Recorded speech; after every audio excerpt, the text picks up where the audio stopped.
So welcome to a little tutorial here. Question I get during rider: can you keep up on a $500 bike with your mates on the flash bikes? Now myself, I have flash bikes and I have this $499 bike I bought myself, paid my own cash. It's the Reed Osprey. So I thought no one's really done this on the YouTube before, so I thought I'll have a go. Can I keep up with the gang on a cheap bike? So we have the Focus here, expensive bike, SRAM red, lightweight rig. What can we do on the $500 bike? Will I get dropped in the first hairpin? So I chose a fast bunch. This is the Saturday morning bunch, very quick up Norton Summit. It would be, I would say I remember 10 years ago going up here Saturday mornings. I would say this bunch would be the fastest hill climb bunch in Australia that's been going for over 10 years. Saturday mornings between 8:20 and 8:30 up Norton Summit. So I'm on the Reed. You can see that in the top right box there. I'm on the Reed. It's the alloy bike with the Shimano Sora. And so the guy on the left there, we're motoring up here. We're motoring on this climb. Cruising up here, spinning. And you often see the riders. This is going to be a good video. This is going to be a good video. You can see that the bike, the main thing with a road bike is you want to have a good fit. The bike has to fit you. You want to have the right gearing for your climbing. If you're climbing, you want to have a good easy gearing, and you want to have your tyres pumped up. So your bike fit, proper gearing, pumped up tyres. That's the main thing on a road bike. Next, you can have power meter. That's the next more important thing to get, so you can pace yourself. So we're hooking on this climb here.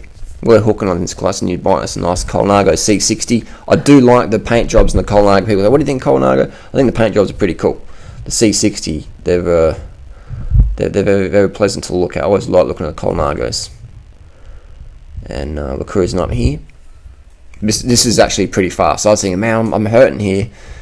And I'm like, oh, hang on. We're doing 400 watts. That's why it's hurting. So you see the bars there? I changed the bars. I didn't like the stock bars on the Reed. So I changed them to some Ritchie, some shallow curve bars there. So I'm sitting dead last.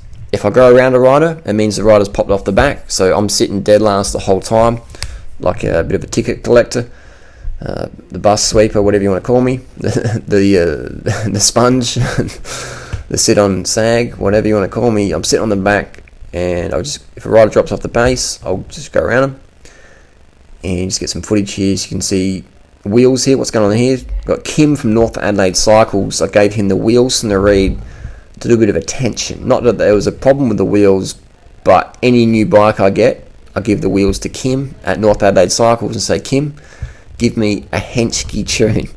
Kim is a master wheel builder, probably the most experienced wheel builder, one of the most experienced wheel builders on the planet. I don't know anyone personally who's built more wheels than Kim.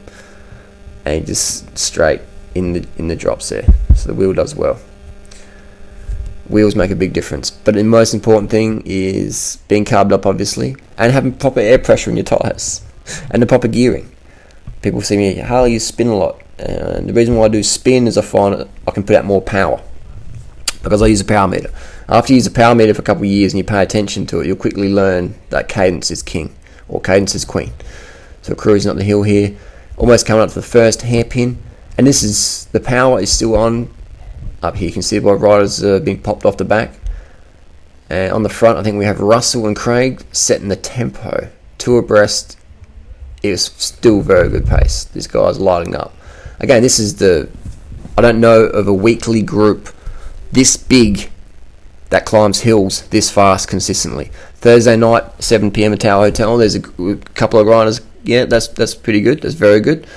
But it's not a big group. It's maybe 2 or 3 guys who can really hit it. But this group here, these guys go for it. It's really good. And that's how you get better. You got to go out there with people who are better than you or whatever. They'll give you some advice, and that's how you get better. A lot of people are afraid to get dropped. But if you're afraid to get dropped, you're never going to get better because you'll never ride with people who are better than you. So you kick him here in the wheel jig thing, checking it out. Makes the job easier. So it just lines it up. Nice objective data to look at. The wheel jig. Wheel jigging me thingy. There you go. Get it centered. And so we look at the rider directly in front. We have 2 riders riding 2 abreast here. You see differences in cadence here. So the rider on the left, the cadence is good. there's a lot of debate about cadence. You know, people say, "Oh, cadence is individual." Well, I disagree. I think everybody who rides good cadence over 90 will have more power. And unless you have a power meter, it's hard to really understand what I'm talking about. I was the same. I was like, I've got to grind everywhere. I've got to grind. But when you get a power meter and you can see numbers in front of you, you know, you can really see that, and that makes a big difference. So we're coming up to the first hairpin, Norton Summit, and this is I'm hurting here. I can feel the lactate in my legs, and it's definitely you can see the riders the strain. And if you're not straining, you're not training. Once a week, strain up a climb. We have Dean here on the S-Works Venge with the Envies. Dean found the pace a little bit too hot. He's about to pop off the back. People say it's like a big corn cob. It's a big corn cob, and the little kernels get popped off the cob when the pace gets hot. It's like popping corn. And this is I like this. This is good fun. There's not many sports I enjoy more than climbing in a group, and someone's up the front, setting the pace, and it's just a matter of just holding on. It's good fun. It's really good fun, and it's safe. It's very safe, because if you crash going this fast, nothing really much happens. You're going up a hill. We're going up a hill. These guys make it look like we're going down a hill. We're going so fast, but we're going up a hill. And this is how you get fit, man. Go riders who push you. Go people who are motivated, and you'll get fucking fit as fuck. The first time I did this group was probably 2005. Well, actually, maybe, it's been going for a long time. I remember going 2005 Saturday morning one time with the lads and different people coming out. There's a Cervelo there. Looks like my old Cervelo. This bike, I would say my reed is stiffer than my Cervelo. I had a Cervelo 6.8 kilo, SRAM red, probably about $8,000 retail, and this $500 bike is stiffer than my $8,000 retail Cervelo. That's why I like, there's nothing you can't beat going test ride then decide. A lot of people make an opinion based on how they think something should be, but I base my opinion on what actually is, my personal experience. So kind of beginning on something here. So this reed bike, I mean, it's like, how can I keep up on my $500 bike? It's fitness, man. It's the rider makes the bike. Obviously, if you have to just save seconds, then yeah, you need every little bit lightweight bit you can get. If you're a professional rider, for sure, the reed's not really going to cut it, because professional racers are one like that, you know. But for the everyday person, the $500 reed's fine. And here's the thing, though, is when you buy a bike from a bike shop, you're getting the bike fit. You want to get a bike from a bike fit. You don't want to buy a bike because of the paint job or because of the price or whatever. You want to buy a bike shop. You want to buy a bike from a shop that has a good fit. You know, yeah, that's what you're getting when you're buying it. It's like you're getting a custom suit or a pair of shoes. You're getting fitted up to the bike. So I can buy this reed. I know what my measurements are. I can adjust the thing a millimeter here or a millimeter there. Today I was out riding. I put the seat up another 2 mil, and it was all sorted. I should put it down 5 mil and then put it up another 2 mil.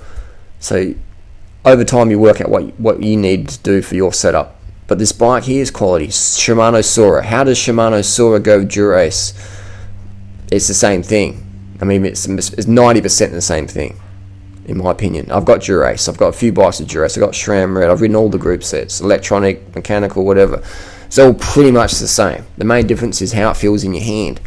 It all works pretty good. It all works good enough, I should say. It all works good enough. And we're going up the climb here. And I went into dirt roads today on the reed. Does the reed handle the dirt roads? It does indeed. It's a dirt road bike. It's an everything bike. It's $500, and it's stiffer than my old Cervelo $8,000 retail beast.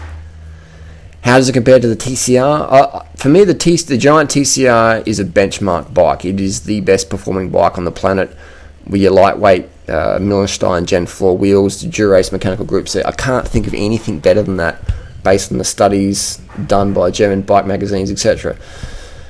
So for me, the TCR is a benchmark, the 10 out of 10 bike. I would rate the reed as a 7 out of 7. A 7 out of 10, sorry. 7 out of 10. Slipping my words tonight. Not enough carbs. So The difference between a $500 bike and a $10,000 bike, in my opinion, is fuck all. If you're talking road bikes, if you're talking Shimano Sora versus Dura-Ace or Campag Super Rec or whatever, the difference is not a difference between getting dropped and winning or whatever. It's not what the marketing tells you. It's fuck all. But again, if you want to buy a bike, like I ride the Giant because it's good performance, but I like the look of it, and I like the wheels, the lightweight wheels. They look cool. But the Reed, you can still be fucking fit as fuck on a $500 bike. My only issue is with bike fit. Can you get a proper fit? And that's, people say, what's the best brand to get? The best brand to get is from the shop, who can give you good service and a good bike fit. That's the best thing to get, is a bike fit. I'll say it again, bicycle fit is the most important thing. And we're cruising up here. So you see the cadence. When you're pedaling, you want to be focused on your form. You want to focus on your form.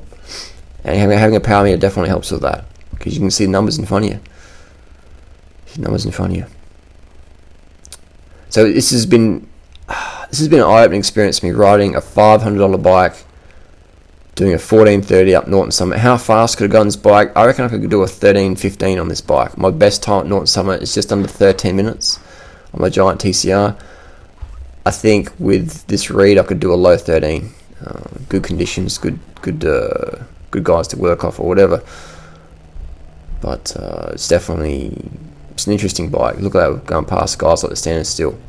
These guys are hooking. We're fucking hooking. Come and ride. People go, cyclists aren't fit. It's like, come and ride with us on Saturday morning and see how fucking fast, how long you can hang on for. I'll play footy, I'll be alright. It's a beautiful ride though. On the left here is Moriata Gorge. Sun's coming up. What a beautiful morning, Adelaide. Fucking legendary place in summertime. Actually, it's autumn. It's fall. Looks like there's another S-Works Venge, or Specialized Venge getting past. So I'm doing this all on my $500 bike. Do you need to spend big bucks on a bike? No, you don't. But if you want to, then fucking do it, man. You fucking do it. There's no, I'm not going to sell my bikes and just ride a $500 bike the rest of my life. What I'm trying to say with this video is that it's the rider who's most important. So you can still get fit on a $500 road bike with Shimano Sora. Shimano Sora is all you really need. If you want better stuff, what makes it better? What really makes it better? The brakes on this bike are exceptional. The brakes on this $500 Reed are better than my SRAM Red brakes. The latest model SRAM Red. This is the cable brakes. These Tektro cheapies feel better, have a better power and modulation than my SRAM Red brakes. So price isn't always an indicator of quality and performance. It can rarely be. Passing on the rider. Again, we're hooking along here. Just drop off the back. So the main thing in cycling is you got to ride with people who are better than you. You're not going to learn much riding by yourself or riding with people you can always thrash. You want to go people with just can crank you, man. You just want to have them flog you. And you see Simon here in the blue jersey. I think he's going to do a PR. To do it by yourself is a lot harder because you don't have that. You don't have anyone pushing you. We raise the expectation of our peer group. Simple as that. So coming along the finish line here. This is the Strava finish line coming up. Simon's hanging on there. He's going to do a PR. That's what I mean, man. You're going to hang with the group, man. It's like in life. You want to hang with people who are getting the results you want. If you want to go fast up hills, you got to hang out with people who go fast up hills. Simple as that. So there we go. Almost crossing the finish line there. And that's actually Craig from Bucket Belts. He makes belts out of recycled bicycle tyres. Bucket Belts. Simon's just peeling off. He's done. He's PR. Happy with that. And we're cruising along to the pub. The pub, not to drink, but the pub is with the little meeting spot, regroup. And that's what a lot of rides do. Good rides, anyway. If someone gets popped, there's a regroup at the top. No worries, we've got S-Works tarmac there. The S-Works is a pretty bike. I've got an S-Works myself. They're definitely nice, aesthetic looking bike. So So the next video, I'll do a test up Corkscrew Road. I've got some power data I want to compare. I've got a time I did on my Cervelo and a time I did on my Reed, and I looked on Strava, and that was the closest time to each other. So I was actually with Team Sky that day. So I was sitting on the back of Team Sky. I did a 9:49 up Corkscrew.